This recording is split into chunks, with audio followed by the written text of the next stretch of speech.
welcome back to another episode of iBerkshire's TV. I'm Markel Shea.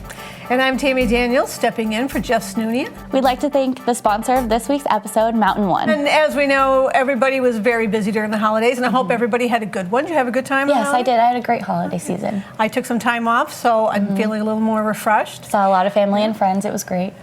So there wasn't a huge amount of news. Things tend to slow down, but we did have a few little tidbits that came up over the past 3 weeks that we thought were interesting to talk about. One is that there's a group in Adams that is trying to put together a banner set where they want to sell, or I shouldn't say sell, they're hoping to get grants to display banners of men and women in Adams who lost their lives in service to their country. Right. And I thought and it's been done before. I mean, they're kind of coming off programs that have been done over in Eastern New York. If anybody's been through Troy or Waterville or Right, Grafton. they have something very similar where they have banners up. Right, they have banners up all along the streetways. So this is a new thing that they're just starting. We may be having them come in and talk about it a little bit. I think that'll be interesting. They could be the very first one in Massachusetts to be doing this program. What do you think of this idea, Tammy? What?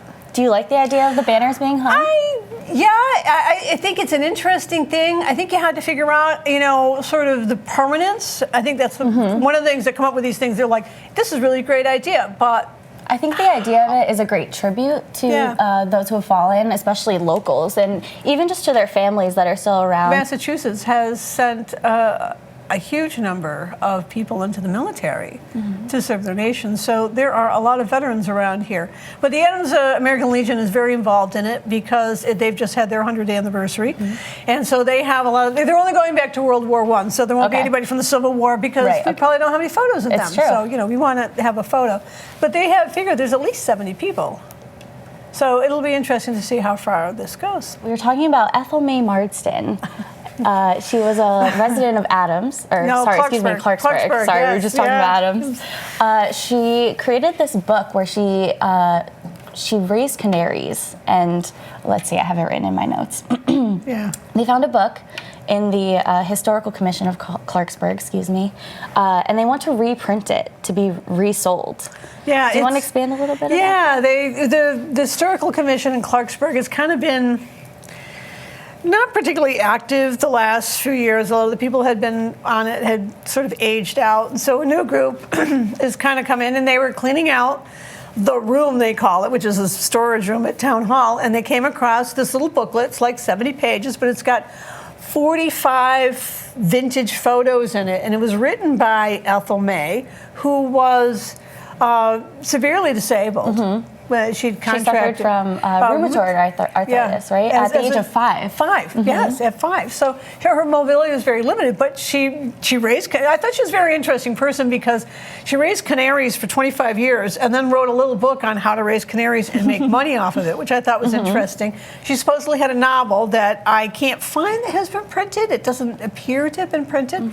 And she decided that she was going to write this book about Clarksburg history because nobody else had done it. And it's sort of her kind of take on stories, and her idea of making sure they were true is like if she heard a story, she'd ask somebody else, and if they jived, she put it in the book. So it'll be interesting to see that one come out. They're having it reprinted, and it's for sale. Anybody in Clarksburg who's interested or not, they're selling it for $15 to cover the cost of it. I think I read on our article that there's about 40 or 50 copies that are already reserved to be bought and purchased, which is awesome. I think that's a great start even. So hopefully more people out there that hear about this would be interested in maybe something like that. Yeah, it's a neat little Clarksburg history book. You can go to the Clarksburg Historical Commission website, and there's numbers you can call. So next story that I wanted to quickly touch upon was me being an alumni is Mount Greylock Regional High School. Oh, Mount Greylock, yes. That's right. Yeah. So they, a couple months ago, did get a plan approved to put in a multi-purpose building.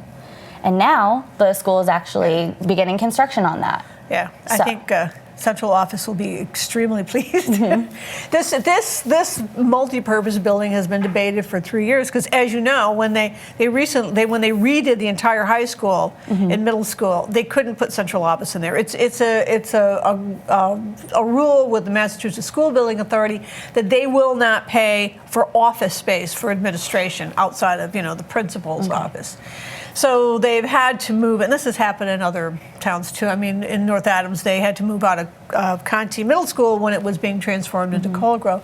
So they've been sort of debating for almost 3 years, more than 3 years maybe at this point, where to put this building and if they should build a building and if they should rent a building, and it's gone back and forth. In the meantime, the central administration has been working out of these trailers that were left over from the construction. So this building will be central, and it's kind of a weird setup. If you think about it, it'll be central office. Okay. It'll be a storage area and a space where the cross-country skiers can wax their skis. And it'll have public bathrooms for for the playing field, so they don't have to open the school. Right, which I believe they are. I mean, based on the images that we had posted on iBerkshires, I think that they are putting it by the athletic field. It looks like it's surrounding. It's sort of like around the side. I don't. That's as close as I can tell you where it is without going over and looking at it. When do they think they're going to have this open by, or do they have a date set? Yeah, they're hoping to have it up and completed, about $2.5 million, and they should have it completed by August. Of course, there's still more debate to come because they're still talking about whether or not to put in a turf field. So there's been a lot of debate in Mount Greylock about what to do with this campus. And our last one, as we talk about it, sort of the big news starting off the year were the 2 inaugurations in the 2 cities in Berkshire County. Mayor Tyre was sworn in on Monday, just this past Monday, January 6th. In an inaugural address where she's really hoping to bring some unity and some more collegiality in government after a year, but it had been a little contentious because of the mayoral election. And in North Adams, Mayor Thomas Bernard was also sworn into his second term. He kind of talked a little bit about the challenges ahead for the city of North Adams, the smallest city in the state. And we're going to be talking to Mayor Bernard. Yeah, you will be sitting down with him a little bit later today. Right, so and talking about some of the things that he spoke about in his inaugural address. And I think we're glad to be back, and we're going to have getting ready for a great 2020 year here at iBerkshires. And we thank our viewers for watching as well and supporting us. For all the talk about corporations, small businesses are the ones that are employing more than half of all workers in the United States. And businesses of fewer than 500 make up almost 99% of all businesses in the United States.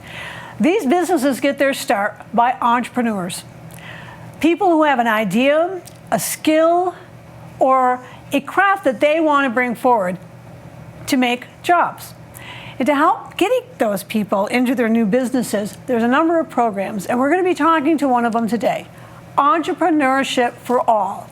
And with us we have Casey O'Donnell, who's the program manager for EforAll, as it's called short, which is easier to say. It's much easier. Yeah, and welcome to the program. Thank you. Thank you for having me.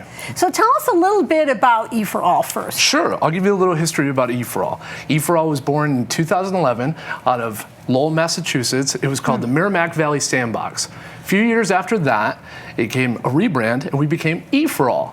Since then, we've opened up 8 sites, mostly all around Massachusetts, and we have 1 now in Longmont, Colorado. Wow, I didn't realize it was that many. I thought there were like 3 or 4 offices. That's impressive. Within this last year, we've opened the Longmont and the Berkshire County sites, so it's growing rapidly. Wow. And where are you located here in Berkshire County? So our office is Framework on North Street. Right. However, we cover all of Berkshire County, so we go everywhere, Great Barrington, Sheffield. You find us up in North Adams and everywhere. We're trying to find the entrepreneurs everywhere in the county. Yeah. So what kind of support do you provide for entrepreneurs? Sure. So we have 2 very distinct programs. One of them being our flagship is our Business Accelerator program. It's a year-long free program to the entrepreneurs. But for the first 12 weeks, it's intensive business classes that teach them the fundamentals they need to know to grow their business. So inside of that, they're also paired with mentors. It's a 3-to-1 ratio. They get to meet with their mentors 90 minutes a week for those first 12 weeks. And then for the subsequent 9 months, they meet for 90 minutes a month. Wow. And how is that available to people? I mean, they apply online. They apply through our website. You go to eforall.org, and it's we're going to run 2 of them a year. We just accepted our 8 businesses into our winter cohort, so we had our first class last night. There's a tendency to think that they're all tech But they're not all tech businesses. No, certainly not. Inside of our class alone, I can bring up a few of them. We have a company called Bink-A-Bear, which is actually, yes, everyone has seemingly heard of Bink-A-Bear, but it's a plush bear that, when coupled with a story, it helps wean children off of their pacifiers. Right, they're Binkies. Yes, they're Binkies, which is the essence of the name, I suppose. And then we have a 4th-generation beekeeper that is trying to grow an apiary with honey-related products. So we really have a lot of diversity inside of our cohort. Yeah. I think that's interesting, too, because I've seen a lot of small businesses open and close over the years. And, and, you know, they come in, they last for 6 months to a year, or sometimes 2 years, but they can't seem to make it.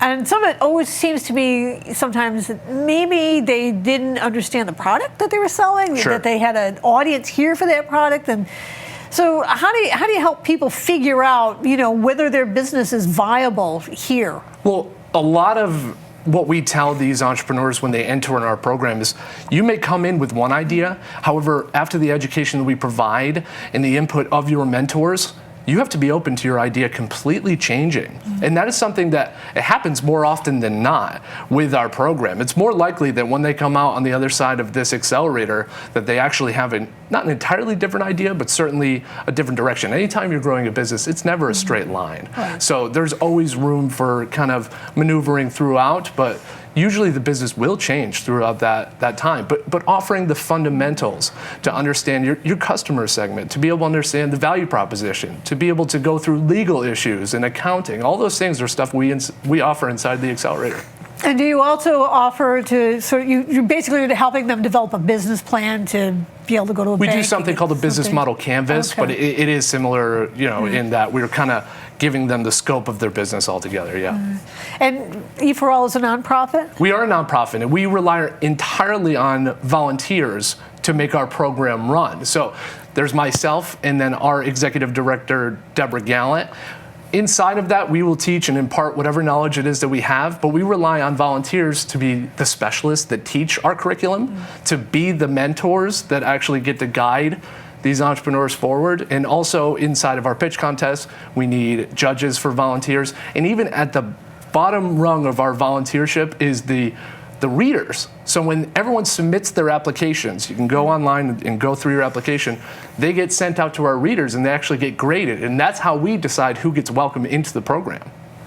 Oh, that's interesting. Yeah. So tell me a little bit about the pitch contest. Sure. So our pitch contest, we host 4 of them a year. It's kind of like, we like to call it Shark Tank without the teeth. Yeah. So if anyone has ever seen that, it's very similar in format. The beginning portion of the night is kind of a networking and tabling is what we call it. So picture a large room with several different tables set up, and you kind of bring your storefront.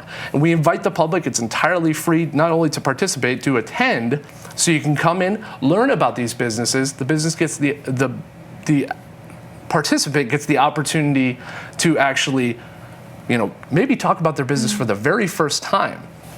So that's a great portion of it. The second half of the night is actually the pitch contest itself, where we pre-select 6 participants to actually pitch on the night. They get 2.5 minutes, and there's a table of judges. They judge them accordingly, and there's actually a chance to win money at the end of it. First prize is $1,000, second prize $750, third prize $500, and then we actually have a fan favorite that you get to vote at the end. That's another $500.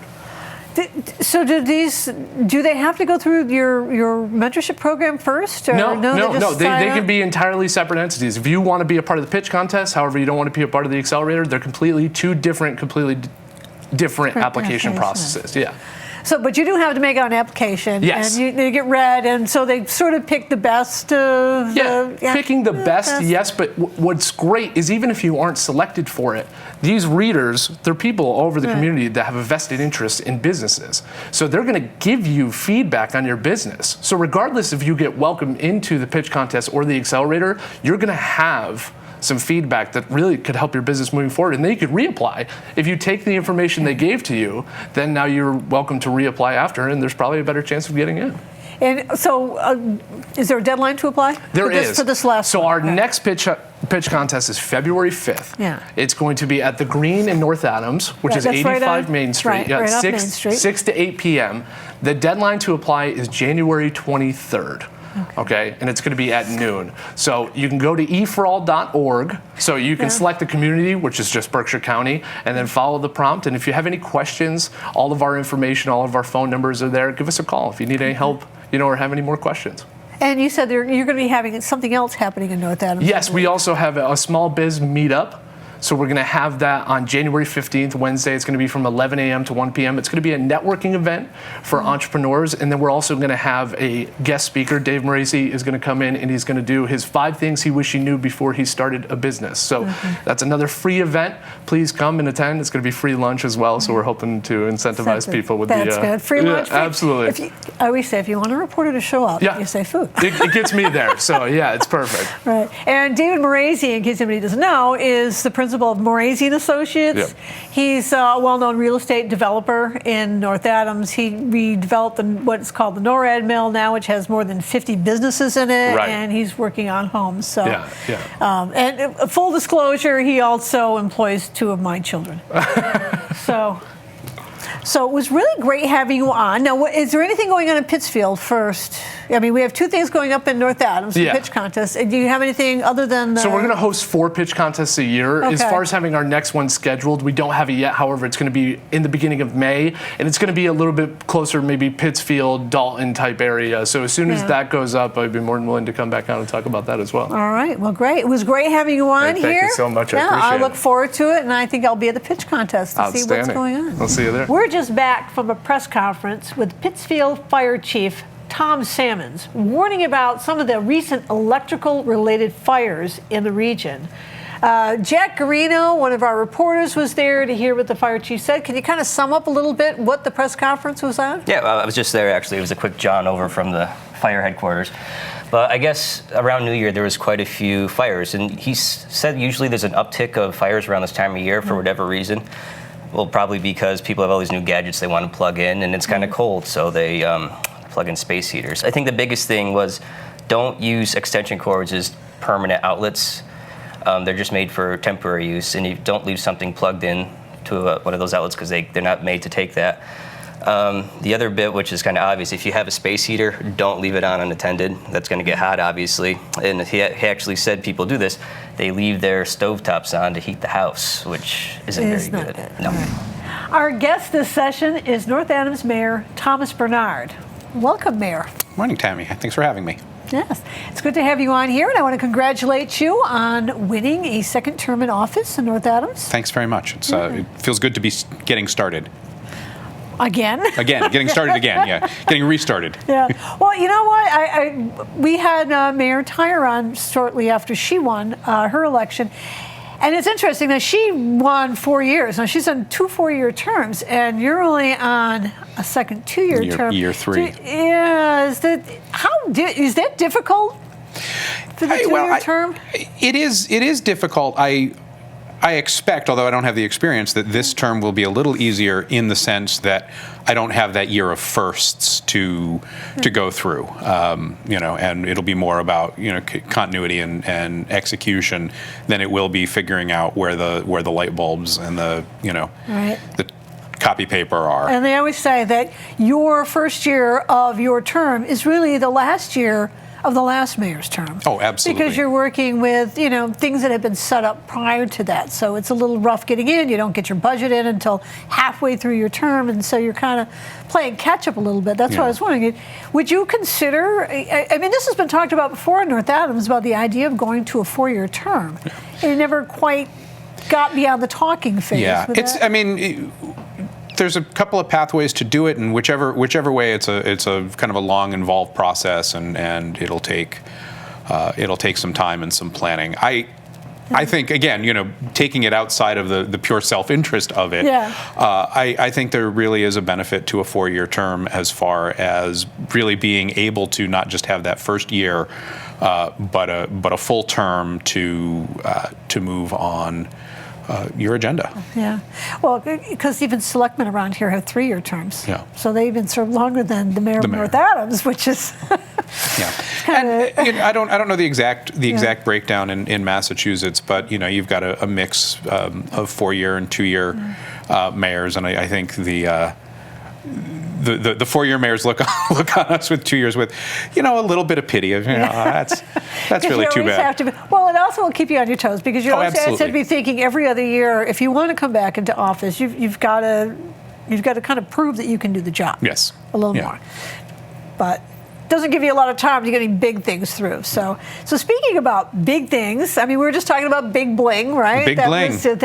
One of the, and I used it for the year review picture. Yeah, it was a great photo. It's a great giant. If anybody's been to North Adams, it's this 40-foot structure that is whatever you think it is, really. That Massachusetts Museum of Contemporary Art posted right across from your office, so you get to see it every day. Well, I do, except I've got this one tree, so it's a little tricky. But I know it's there, and it really it's great to see it coming down the overpass, or coming over the Veterans Bridge, and seeing this new fixture in downtown. And one of the things I really like about it is it's gotten some conversations started. Yeah. Some of them of what is it? Why is it? Right, what's it doing here? When I try to explain abstract art, and I don't know anything about art, that's not my purview. But when people have said something about abstract art, what I've learned is that abstract art makes you think, because it's not just a pretty picture. You have to decide what the art is and how it makes you feel. So people, I think, get a little nervous about that. And I think there's this idea that art and museums, you have to have a particular education, or you have to have some background before you can engage with it. And the thing about bringing art into the community is it does have a conversation. It does prompt you to think, and no reaction is more valid than anybody else's reaction. So the person who thinks it's fantastic, and the person who's kind of looking at it askance and saying, "Well, I don't get it." Both of those are perfectly valid. Well, I use the Big Bling partly because to me that the last year has sort of been a year of change a little bit. Physically, the city itself is changing somewhat. Big Bling is down there. The Model Railroad Museum has opened offices that are very dramatic on Main Street, and we're going to be looking at more changes as the year goes on under your administration. And one of the things that struck me was that you didn't really put out any big vision or program in your inaugural address, but you really talked about what's been done and sort of building on that base. So on that idea of the city sort of physically changing with the Splash Park and Big Bling and the museum, I know one of the things you're going to have to take into account is the Mohawk Theater, right? Because the city has been trying to divest itself of some of these properties. It's been taking a long time. It's been very difficult. But the Mohawk Theater really brought out a lot of angst in the community when you put forward the idea of maybe we should be considering selling it. Well, it was considering getting it into the hands of someone who had the vision and the resources to develop it, and that's really what the focus is. And we will be putting it out early in the year. We're kind of finalizing the review that the attorney's done on that to make sure it has the protections we want, but it is a good proposal, and that it will yield interesting ideas and concepts. And for some of the concern about who gets to make the decision and who gets to approve, I fully expect that when this comes out and when we start seeing responses, it's something that will go back to council because of the bid threshold. Right.